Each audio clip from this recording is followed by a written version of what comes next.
morning. My name is Savannah Stouffer, and I am a course assistant for Dr. Edwards' University Experience course. Each year, our international mission calls for a different country to be our theme semester.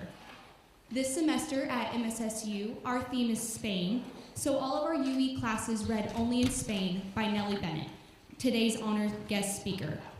After graduating college, Nellie Bennett found herself working long hours at a high-end department store. She needed more adventure. She wanted to follow her dreams. But did she even know what her dream was? Until one day, a fire for flamenco was born inside of Nellie, and her dream sparked.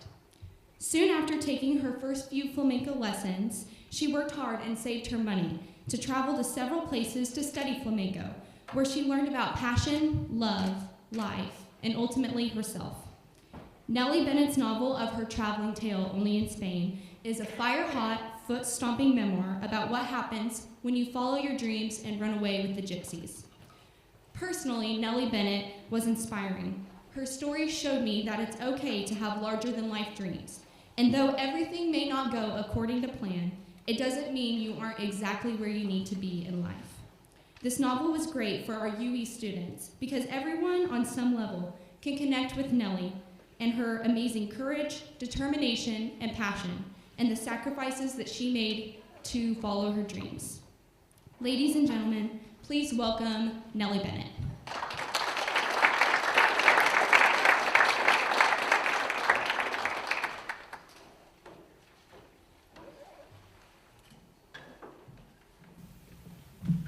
Hello. Savannah, thank you so much for that beautiful introduction. I couldn't have asked for anything better. Well, today I'd like to talk about a different part of Spain to the Spain that I write about in Only in Spain. I'd like to talk about a region in the north, a region called Galicia, and it's actually located in the northwest of the Iberian Peninsula. Now, in the book Only in Spain, I write about my dance teacher in Sydney, the fabulous Marina. Marina was a beautiful Spanish woman with long, thick black hair, dark skin, and almond-shaped eyes. Now, she looks like a gypsy, and she is part gypsy, but Marina told me that she's also a Celt. A Celt. I thought, that can't be right. I'm a Celt. Red hair, pale skin, blue eyes. But no, she told me that she is actually a Celt because part of her family comes from this region in the north of Spain called Galicia. And she told me that Galicia was actually a Celtic kingdom.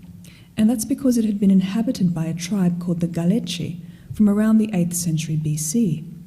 And she told me that these were the people who originally sailed across the Atlantic to populate Ireland and Scotland.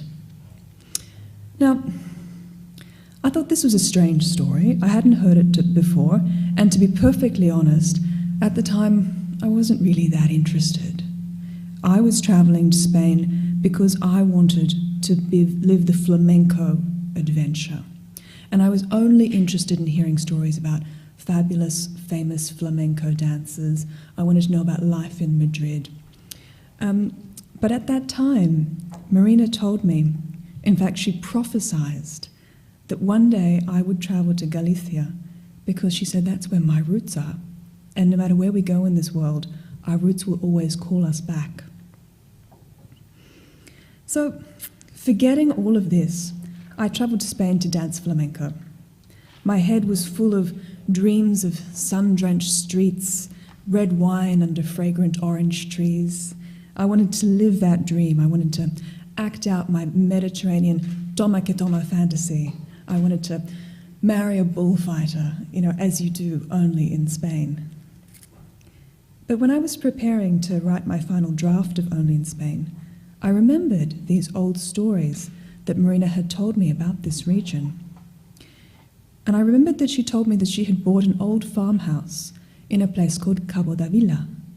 And Cabo da Vila is located right on Spain's north coast. Now, at this time, Marina was back in Australia, and I was wondering who was using her farmhouse. I had no reason to be in Madrid, And in fact, I wanted to get away somewhere quiet where I could focus on writing. But I didn't want all the distractions of the big city. So I sent her an email and she replied straight away that the house was empty and told me to just go and pick up the keys from the neighbours. And so my journey to the end of the world began.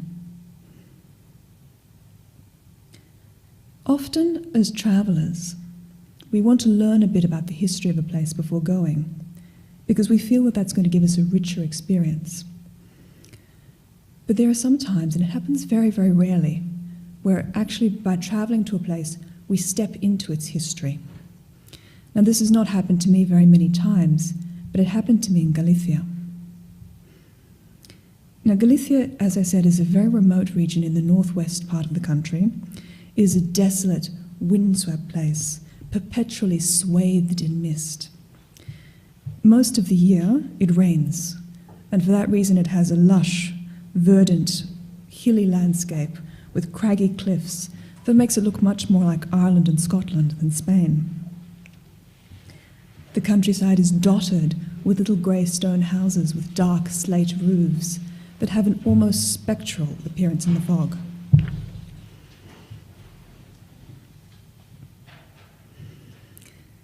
Now, Galicia has long been believed to be an enchanted kingdom.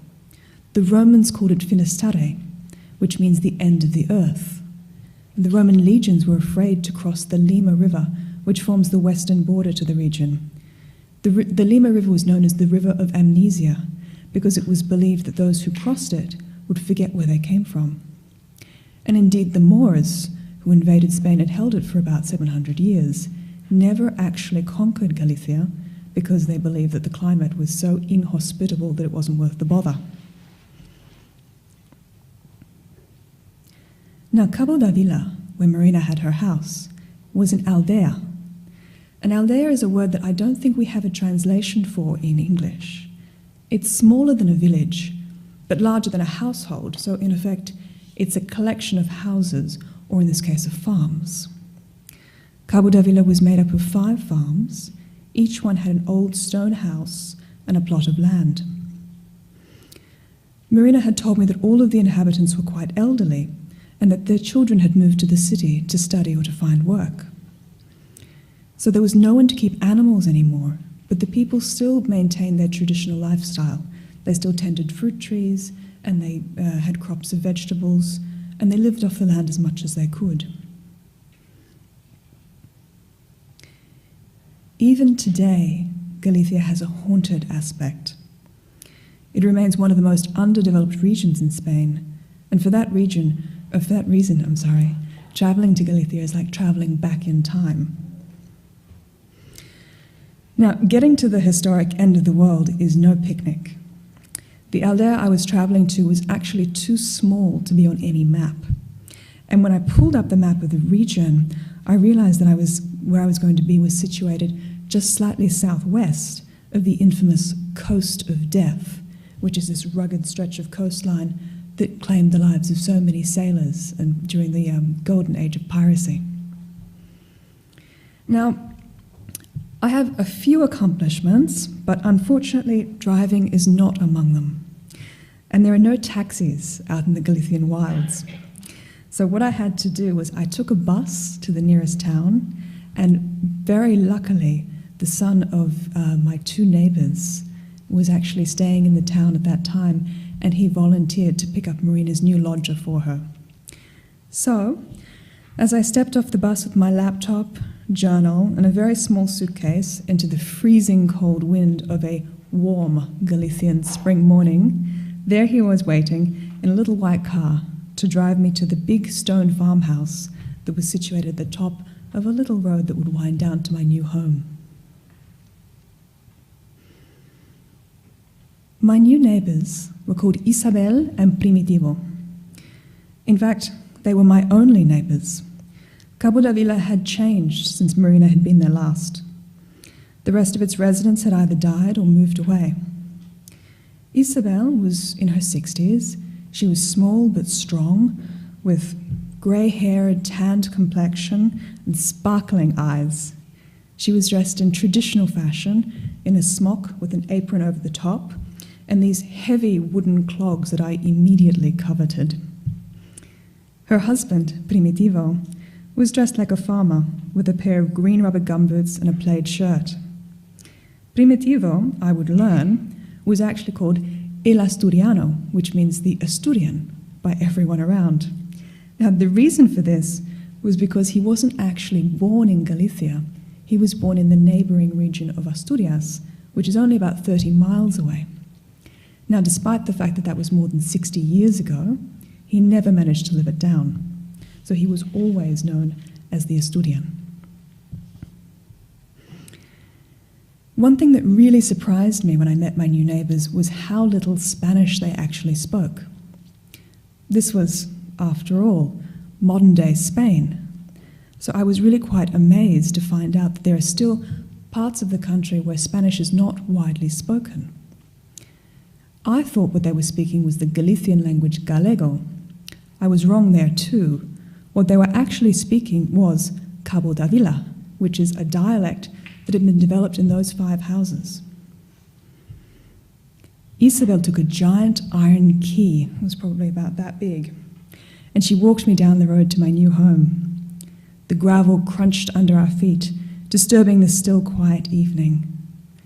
Marina's farm had 2 houses, one restored farmhouse and one large sprawling ruin. There was also a traditional stone hut that housed an old bread oven behind it and 2 hórreos. Now, hórreos are something that you only really find in that part of Spain. What they are, they're these stone structures that are built to keep grain up out of the damp. They have these beautiful sloping roofs that are tiled with slate, and on either end they have stone crucifixes which have a very eerie look in the perpetual fog. Now, I'd heard that the crucifixes that you see dotted all over Galicia were there to keep witches at bay. I thought that was a very strange story, and I didn't really believe it at the time. Now, Isabel took my giant key and put it into the lock and jiggled it until the heavy door swung open. It was a small house that I'd be inhabiting, with wooden floors and thick stone walls. For a writer who wanted to escape the distractions of the world, it could not have been more perfect. Now, as a writer, but also as a human being, I think that silence is the most valuable and the most underrated commodity today in the world. We're surrounded by noise at all times. There's constant sound from traffic, sirens, construction, televisions, radio, and this fuses together with the chatter that we have from social media, instant messaging, Facebook, Twitter, until we find that we're completely enveloped in this unending cacophony. Silence can be so rare that it's disconcerting. If you're not used to it, it can even be downright scary. Now, Cabo da Vila was not on the road to or from anywhere. There was this silence that just fell like a blanket over the aldea at dusk. The first night I found was so quiet that I could not even sleep. Now, I drifted off eventually to be woken up by my empty stomach in the morning. There was no food in the house, of course, and I hadn't had a chance to buy any provisions. The nearest shop was 10 miles away. But Marina had told me that every morning at 9 a.m. there was a guy who would come past in a little van filled with fresh Galician pastries and bread. She called him the bread man. So there was one thing I was sure of. I could not miss the bread man. So, at 8:45 on the dot, I went outside and I sat on a little stone bench in front of the house and I began to wait. And then at 9 a.m. I heard the faint sound of a car coming through the morning stillness. Soon I could see a little white van travelling up the narrow gravel road to the aldea. I stood up to flag him down, trying not to let my hunger show too plainly. I tried to make it look like an elegant wave, but He drove right past me. So I jumped out onto the road, watching my only sustenance drive away. I waved my arms and I shouted, "Hola, hola!" It did no good. But the van pulled up outside Isabel's house at the top of the street, and a tall guy in his late 20s jumped out. He had twinkling dark eyes, dark hair, and a ready smile. This was the bread man. What I didn't know was that he always stops at the same place every morning at 9 a.m, and he had no intention of ignoring me. He was laughing as I walked up the street with my wallet and my hunger showing on my face.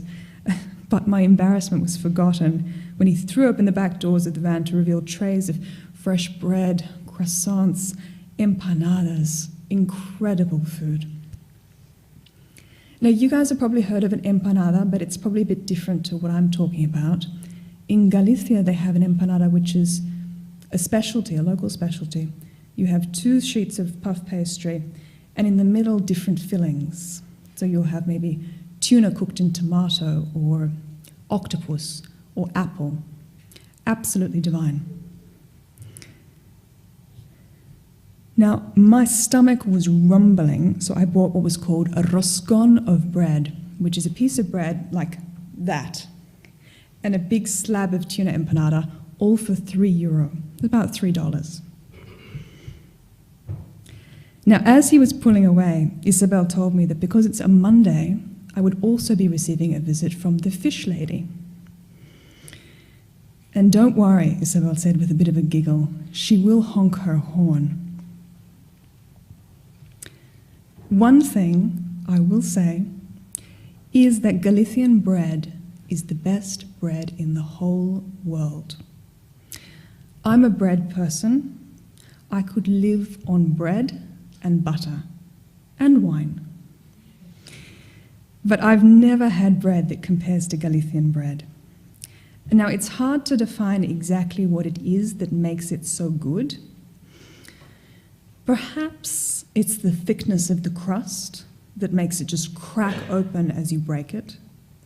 It could be the lightness of the dough, which is so moist and so spongy that it doesn't even need butter. I don't know. Maybe it's the water they use, the salt in the air. It could just be magic. That morning I was so hungry that I just broke the bread apart with my hands and stood eating it over the kitchen sink, looking out the window at this farm that I would be inhabiting for the next 6 months. And I thought then, this is perfection. But I had a book to finish. So I positioned a chair at the kitchen table with a view across the farm to the forest. And I took out my notebook, a pen, and booted up my laptop. This would be where I would sit for the next 8 hours a day for 6 months to work.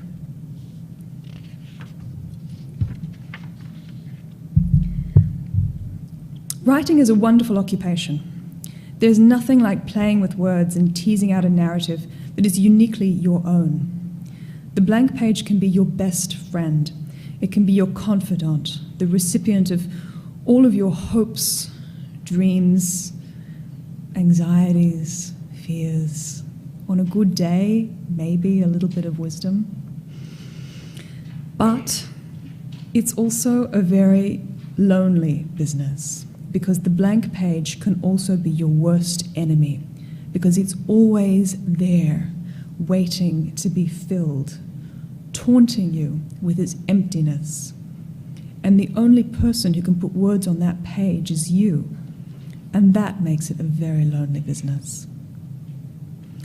Now, I'm a procrastinator, like everybody else, so it was not for no reason that I'd traveled to the historic end of the world to be able to focus. But the stillness worked. I was getting words down on the page when I heard the distant rumbling of an engine and saw that it was 11 a.m. and time for the fish lady. So I grabbed my purse and I dashed down to the front door in time to see another white van chugging up the hill. A lady with thick curly dark hair and a white apron and gumboots jumped out, greeting Isabel with the cheerful Gallego. She slid open the door of the van to show the day's catch, all packed in ice. Now, if I may confess, Before this, I'd never bought fish outside of a supermarket before. Now, my knowledge of the varieties of fish in English barely extended beyond tuna and salmon. And in Galician, I had absolutely no idea. So I just stood there a bit stunned as Isabel picked out a big fish for herself. And then I think they realized what was going on and took pity on me because they chose a little one for me and held it out on a piece of newspaper.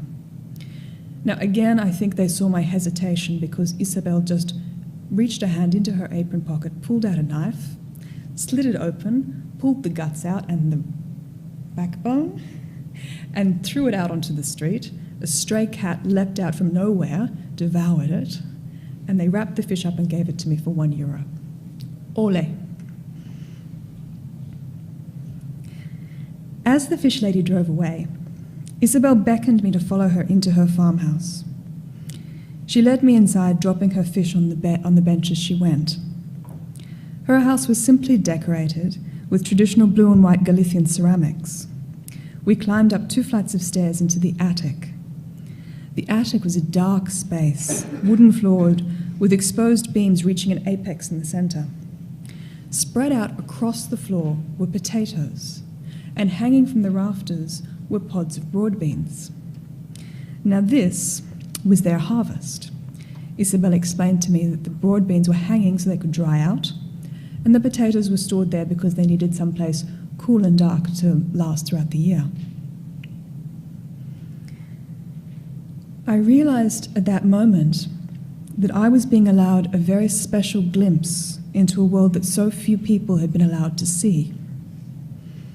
This was the way things were done in the aldea, and the way things had been done for hundreds of years.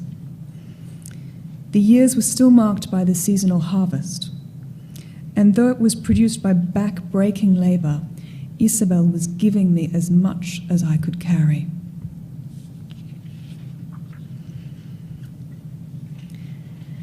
In the afternoons, I would take a break from writing and go on long walks exploring my new home. On one walk, I came across a tiny stone chapel that overlooked the sea. It only opened one Wednesday a fortnight, so the next day that it opened, I walked the 45 minutes up the narrow pathway to the stone chapel. A priest had travelled in from town to give mass to a few ladies from the nearby houses. Now, the inside of the chapel was quite plain and austere, but there was a separate room that was filled with what looked like body parts hanging from the ceiling. I looked closely and discovered that that's exactly what they were. They were body parts made out of white wax. They were suspended from strings hanging from the ceiling. Now, I don't know if you've ever seen anything like this, but to me it looked as out of place in a Catholic church as a voodoo ritual. When I got back to Cabo da Vila, I asked Isabel what was going on. She told me that this is an ancient Galician tradition. If you or a friend or family member is sick, what you do is you buy a model of the afflicted part, give it to the priest, he blesses it, and it's hung from the ceiling until the person recovers. Now, I suffer from migraines, and I have since I was a kid. So the next time I went to the chapel, I bought a wax head. It looked like a doll's head.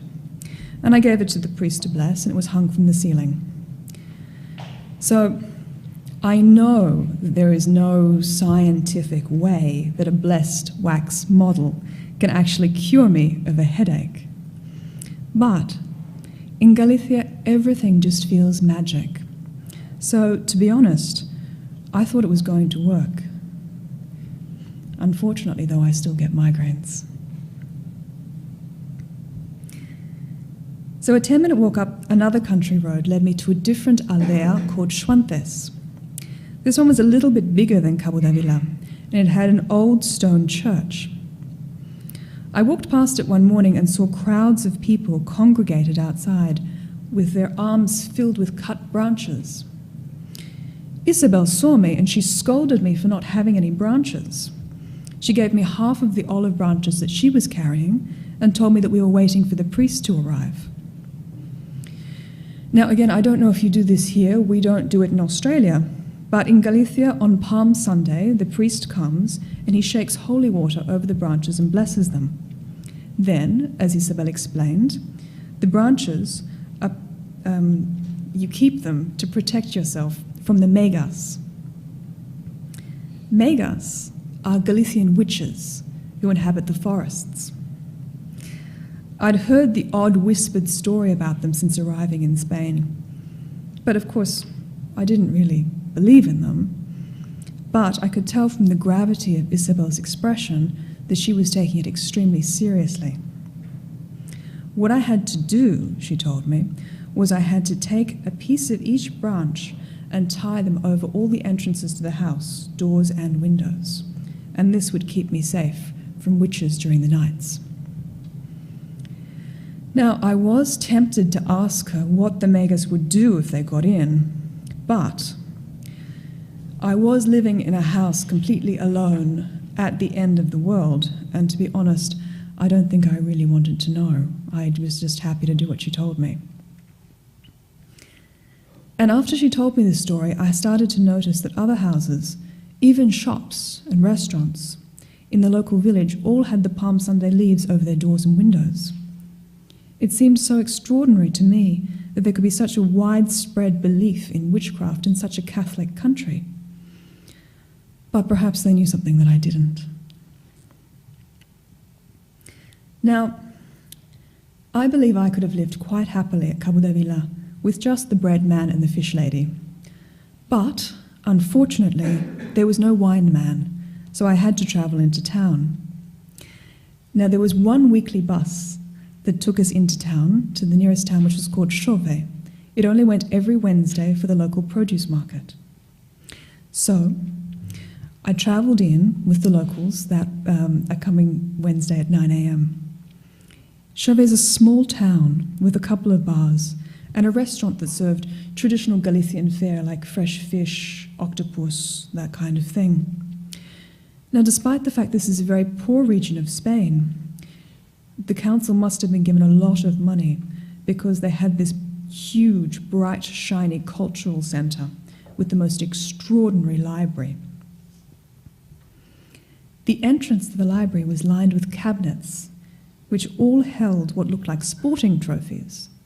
But on closer examination, I saw that actually they were trophies for competitive folk dancing.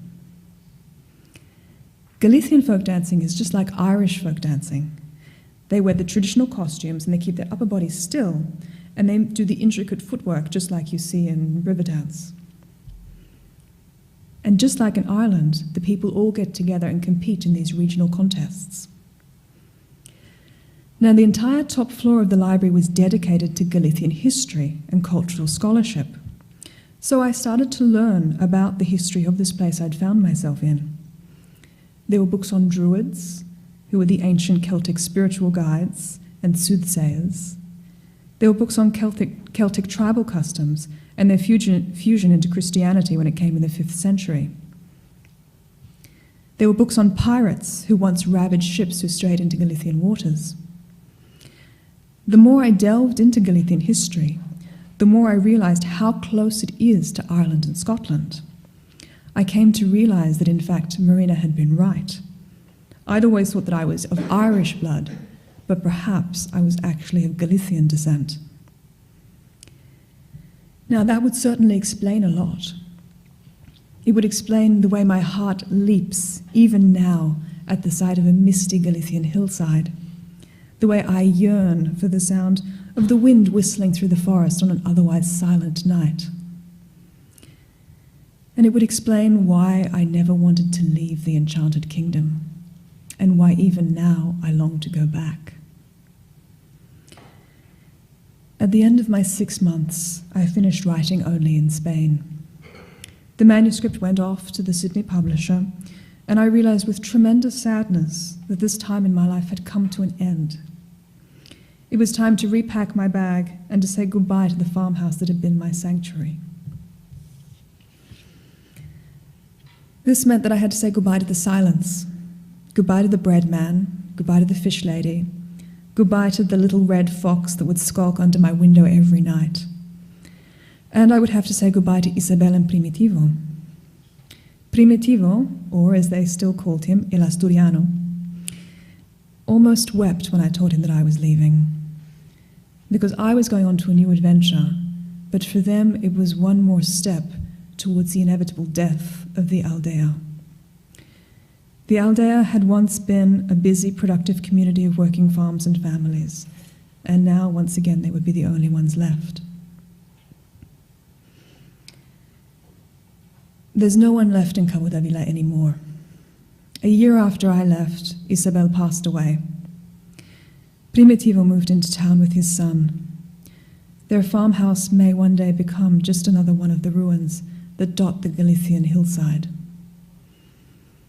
The language that they spoke, which was developed over centuries, now no longer exists. But I still dream of going back. I dream of taking that big iron key and fitting it once more into that door and jiggling it until it opens. I often think that I'm actually not meant for the city life, for the bustle and the noise and the endless chatter. I miss the silence and the stillness. Sometimes I think I'm just going to walk out the door, leave everything, and go back to the end of the world. Perhaps I'll join the Megas in the forest. How's that for a career change? Thank you.